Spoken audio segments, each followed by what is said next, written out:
The German Wehrmacht. Founded in 1935, the Wehrmacht was Hitler's war machine, built in defiance of the Treaty of Versailles.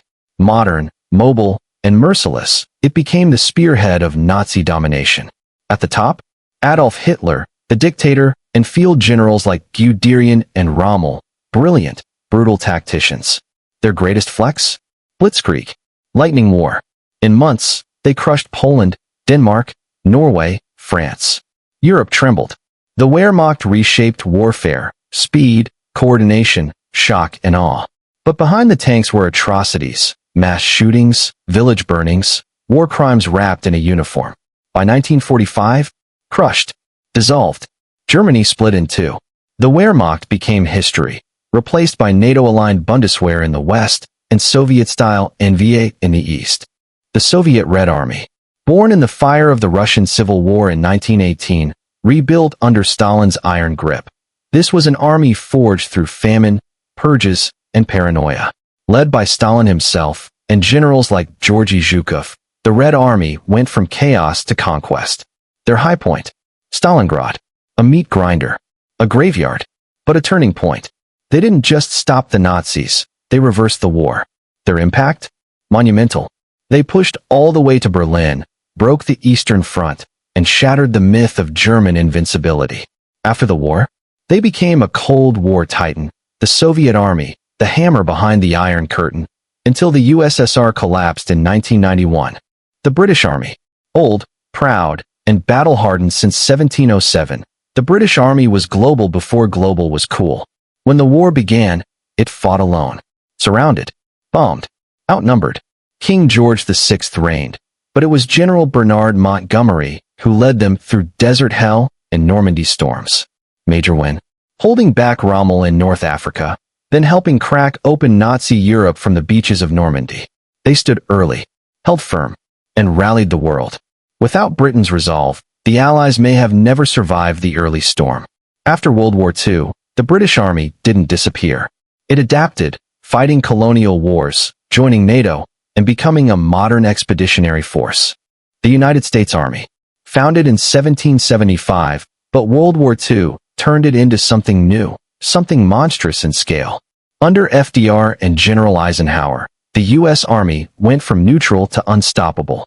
They didn't just join the war. They industrialized it. Their masterpiece? D-Day. They stormed beaches, smashed German defenses, and broke open Western Europe. Their impact? Game-changing. The U.S. brought not just manpower, but machines, tanks, ships, planes, ammo, food. They powered the Allies to victory. After the war, the U.S. Army became the world's most dominant military power.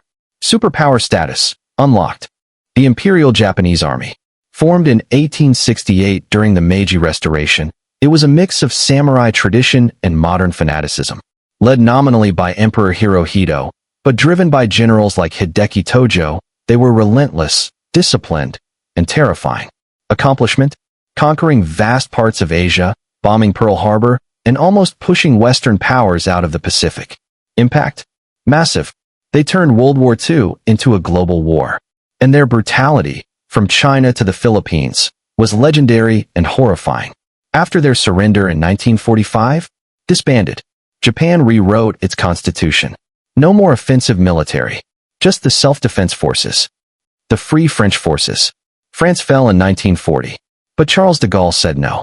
From exile, he built the Free French, ragtag fighters, rebels, patriots.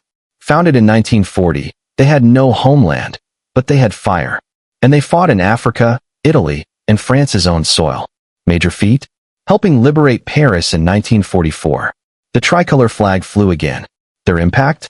Symbolic and strategic. They proved France hadn't surrendered completely. That resistance was alive.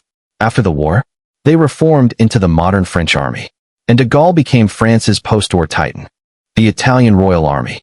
Formed in 1861 during Italian unification, it was outdated, overconfident, and outclassed.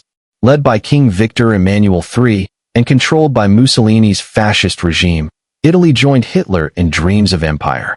They invaded Ethiopia, Greece, North Africa, but failed. Constantly. Without German support, they crumbled. Impact? Weak link in the Axis chain. Their failures forced Hitler to stretch his forces thin.